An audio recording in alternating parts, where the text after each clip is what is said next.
what we do have is we've got Tim Gordon, who's been around in the industry for a long time. He's with International Hemp Solutions, Bija Hemp, Functional Remedies, also the former president of Colorado Hemp Industries Association.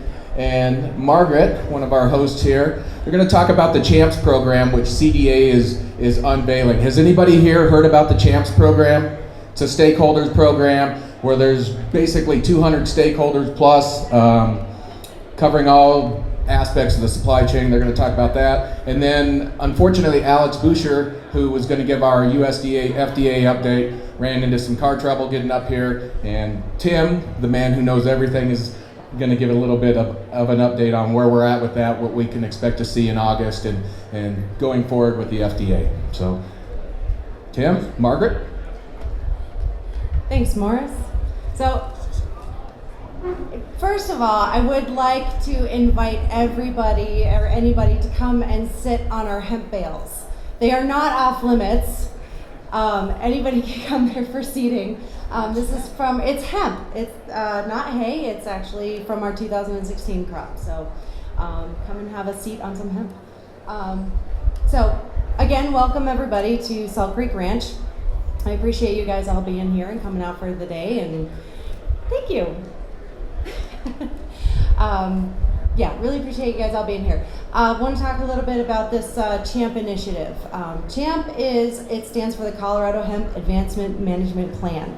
And Tim Gordon here is on the executive committee for that program.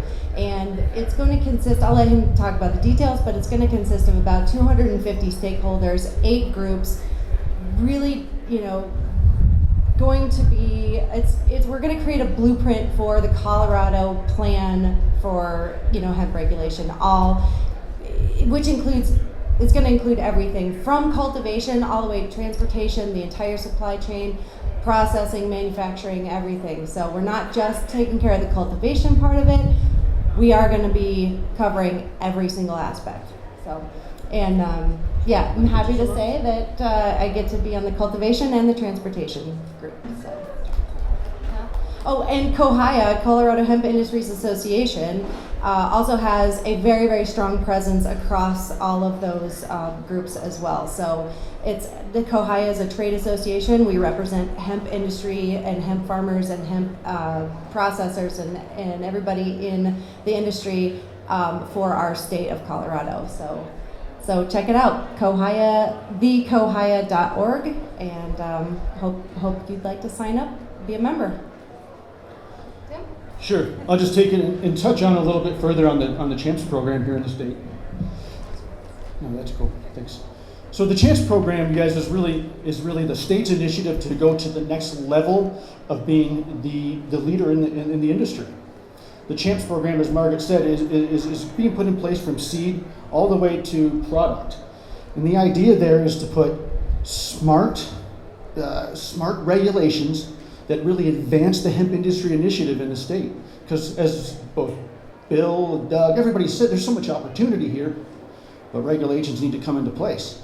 So the state of Colorado is again being in the forefront of the industry and creating this program as to where there's over 200 industry participants from a various facets, anywhere from the Universities of Higher Education, CSU, Mesa State, some of the bigger land-grant universities, to banking, to private sector banking guys from Chase Bank, everything like that, to really encapsulate what this industry is going to look like from a regulatory standpoint.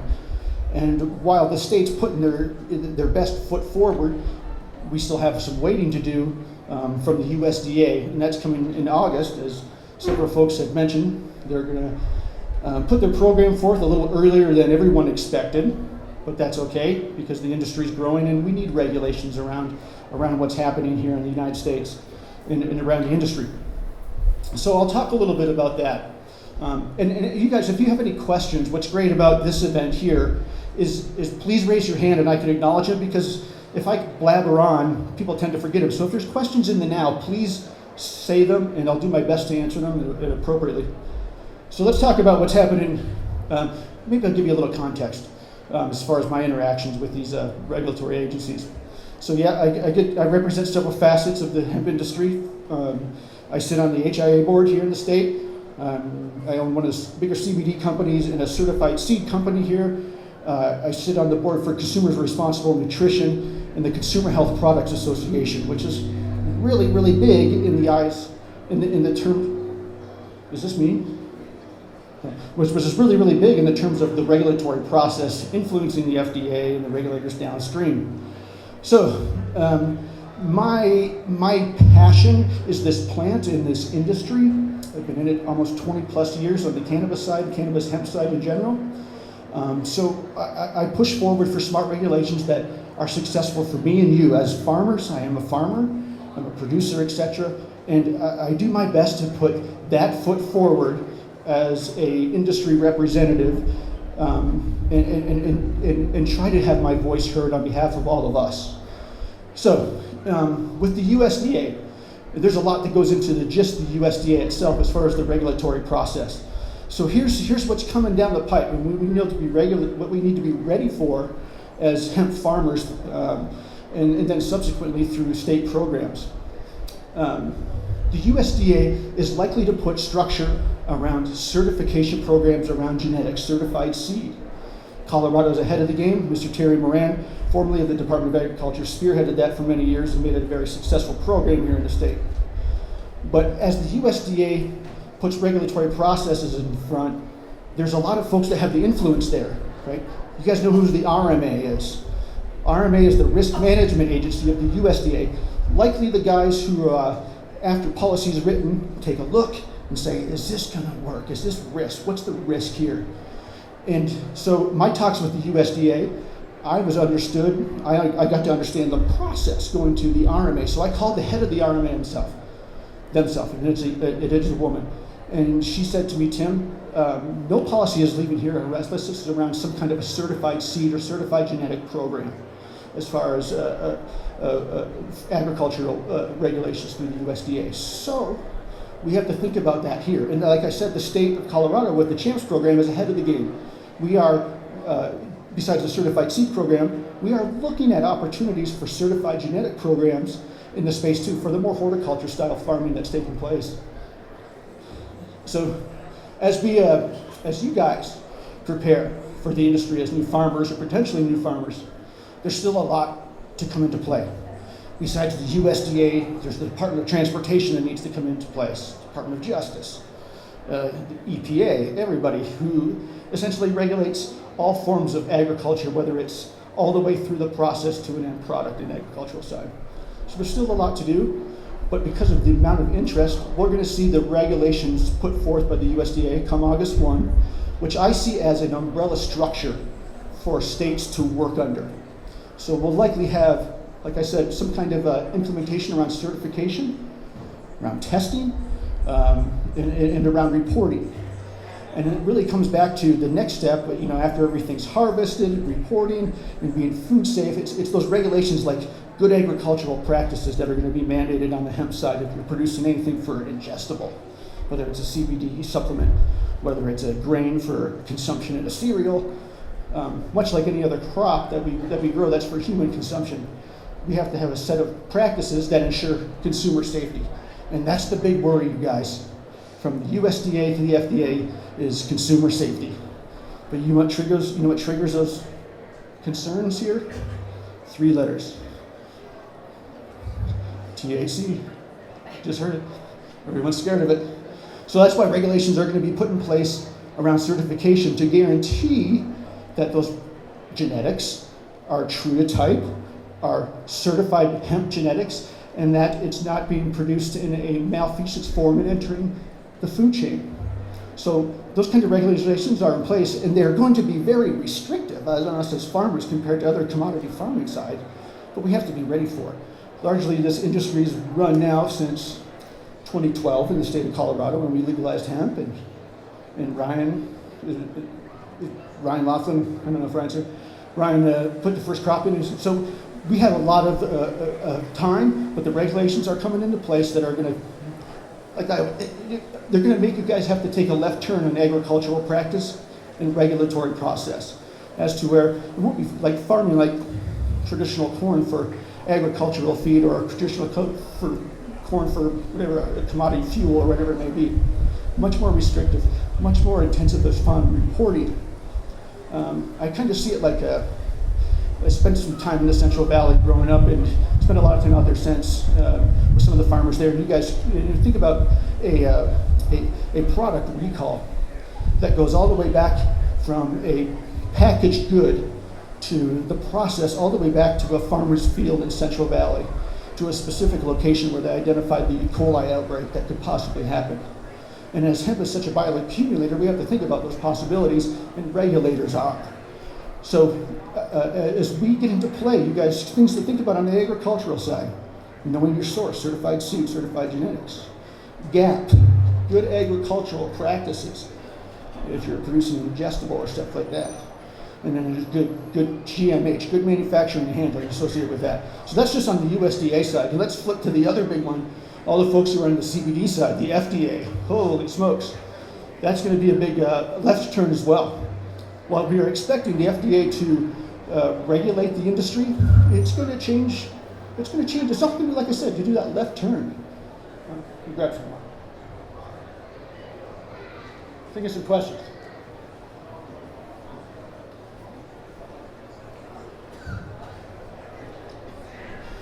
So, my interactions with the FDA. Yes, sir.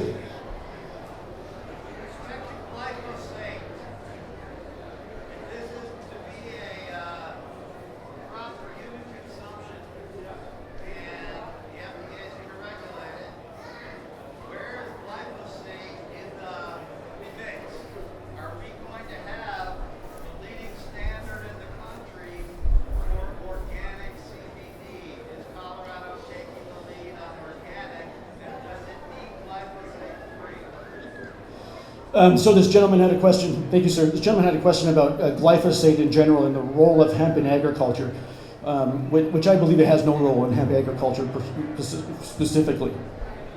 But the fact of the matter is, glyphosate is likely to be used when, as Bill talked about, when big ag enters the scene, and they're farming, 150,000 acres just in the state of Nebraska, and 400,000 in Kansas for a biolubricant. They're going to farm it extremely as cheap as possible, which includes crappy chemicals that are applied. Cheap does not equal consumable. That's right. I'm not talking consumable. I'm talking like the big picture thing, biofuels, plastics, and stuff like that. Will definitely have the influence of the nasty side of agriculture. On the consumable side, the state of Colorado is going to put everything we can in place to ensure consumer safety, and the right processes are put in place for an ingestible. So let me talk in relation to the FDA. So as I said, I sit on the board for the Council for Responsible Nutrition and their hemp division, and we are kind of do this with the FDA now. Spend a lot of time in talks with them. So what's likely to come down the pipe? Well, the industry is likely to be fragmented as we see it from right now. We're likely to see cannabis pharma exist. You guys all know GW Pharmaceuticals and their product Epidiolex. I'm sure you're all familiar with it. Well, just in the United States, you guys, there are 26 investigational new drugs in the pharmacological side from Merck, Pfizer, GW's in trials for Epidiolex for 4 different associative nervous applications besides Dravet syndrome. And it's interesting, I believe internationally, the investigational new drugs that are around cannabidiol or cannabinoids is far exceeding what's here in the US. And as we see traditionally in pharmacopoeia, if there's something that's approved in Europe, they usually bring it here, do the approval process a little faster, and it ends up being available on the market. So we'll see cannabis pharmacopoeia, and what is that going to look like? It's going to be much like you see with like iron, for instance, right? You can see iron on Whole Foods shelf as a supplement, but if Morris is anemic, he can be prescribed iron at a prescription dose. So we are going to likely see a seal, or call it a floor in pharmacopoeia, which creates a ceiling in the nutraceutical supplement side. And in the nutraceutical supplement side, there's a lot of stuff happening, right? We had the meeting with the FDA the 31st of May. They gave us up until the 16th of July to do input, scientific data, statistical input around safety of full spectrum cannabinoid processes. And I'll just be honest with you guys, I mean, the data that I put forward and that we as an industry put forward was surmounted by pharmacopoeia. We have an uphill battle, but I truly believe that the FDA is not going to put the brakes on, but put the regulations on, which will likely cause some attrition in this industry, especially the CBD side of things. So what does that look like as far as the nutraceutical side, possible regulations there? Remember what we're afraid of, everybody's afraid of, THC. So you can bet that for consumer safety that THC is not going to be allowed on the shelf in any form, in any amount, even 0.3 or below. Because you have to understand it's consumer safety first, and they see those 3 letters as danger, danger, even at 0.3%, because if there's 0.3% in a unit, and Billy goes buys 9 units and drinks them, what's going to happen when Billy hits a school bus and is tested positive for THC? So you have to think of that kind of thing from consumer safety, and that's how the FDA and all those regulators think. They don't really care. All that it's about consumer safety and show me statistical data to prove everything is safe. So the FDA in itself has put out a notice, I believe 3 days ago now, about 3 days ago, that they are going to put out a information around where they are in the process of putting regulations in place. So we have a lot to do. In my estimation, USDA regulations are going to trickle down. In 2020, we are going to have regulations in place from the Department of Agriculture, Colorado Department of Agriculture, and we'll have to abide by those regulations, either through certification or a certified genetic program.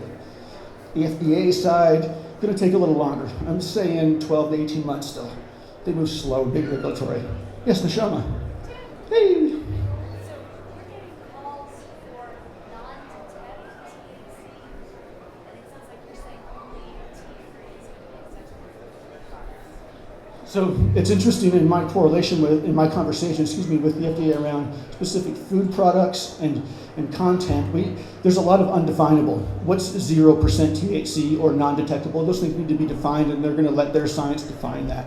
But when it comes to content in food, as far as cannabidiol, in my direct conversations with the FDA, they are going to focus solely right now on pharmacopoeia and the nutraceutical swim lane, and not so much on the food side right now because of the amount of boom that's happening in the supplement space, both making tinctures, etc. And like you said, it's all around consumer safety. So when they see this kind of stuff happen in a largely regulated industry, well, Congress steps in, government steps in and says, FDA, move quick. So that's what's starting to happen with the process. And that's what's great about Colorado. We're going to put the processes in place to guarantee consumer safety from seed to shelf. So, does that help, Neshama? Almost. So we're getting calls for 0 to 0.5, like more food companies wanting to do R&D, and we should steer them into steam. Yeah, so Neshama was asking about folks who are entering the space, in the food space specifically, are interested in talking about what is the allowable content of THC in a non-detectable amount. And I think the best answer, as Neshama has just said, is probably to go to the THC-free vernacular. So it's free of THC. That definition will also be defined. What is THC-free? What is non-detectable?